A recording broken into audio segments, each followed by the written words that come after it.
Hi, my name is Janine Bergman, and I live in Bothell, Washington. I moved here 3 years ago from the state of Maryland to be near my grandchildren. On January 23rd, I got up that morning. I had the worst headache I think I've ever had in my life. I felt nothing but malaise. I had had a good night's sleep and I was so tired I could barely move. In addition to the headache, I had chills. I took my temperature. It was 100.2. That was the highest it got. This went on for 2 days. On the third day, the headache was gone, but then the coughing began. I coughed and coughed so much that my rib cage on both sides was so sore I couldn't lay down in bed at night. On the 26th of January, I went to the urgent care clinic here in Mill Creek, Washington. And they tested me for the flu. I was negative. They tested me for bacterial infection, for strep, and that was negative. So they concluded that, well, it was some type of virus. I should treat it like a common cold and follow up with my primary care physician. So I came home, I did what they said, and I was progressively getting worse. Luckily, I already had an appointment for something else with my primary care doctor that fell within that time frame. As far as feeling short of breath, I do recall sitting here not gasping for air, but just feeling like something wasn't right. It was a little more difficult to breathe. When I went to my primary care physician, she listened to my lungs and she immediately put me on a 6-day course of steroids.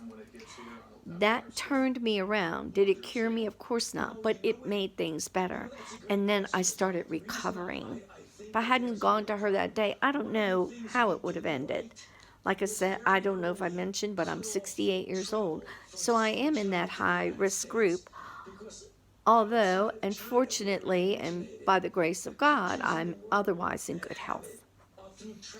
But I honestly believe in my heart of hearts that I did have corona.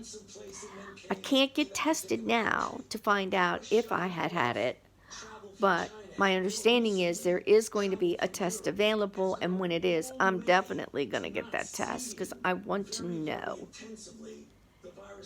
But I really feel like a lot of this could have been avoided if only the president had gotten out in front of it. If he hadn't have dismantled the pandemic office that President Obama had put in place back in like 2009, and if he had heeded the warnings, we may have avoided as much of this as we are enduring right now. So while I know you can't blame it on one person, I do feel like Trump and his administration and the Republican Party in general are what have caused us to be going through what we're going through today. Fortunately, my children, my grandchildren are doing well. They're healthy.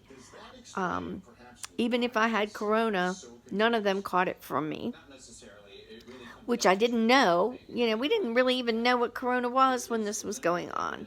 It had really just gotten started here. So there was nothing about staying away, and I did when I was with them. When I was with my grandchildren, I wouldn't let them kiss me or get too close because I didn't want them to catch it. But this was, more like into the third week of it. But I hope that all of you, especially when you go to the polls in November, remember everything that we've gone through. And then again, I hope that you all will be healthy and happy and stay safe. And if you do get it, it doesn't mean it's not a death sentence. For some people, it will be, but not for everyone. But take care of yourselves, take care of your families, and just do the best you can. That's all any of us can do. So, I just wanted to share my story with you guys, and if it helps anyone, I'm grateful for that. Thank you. Have a good evening.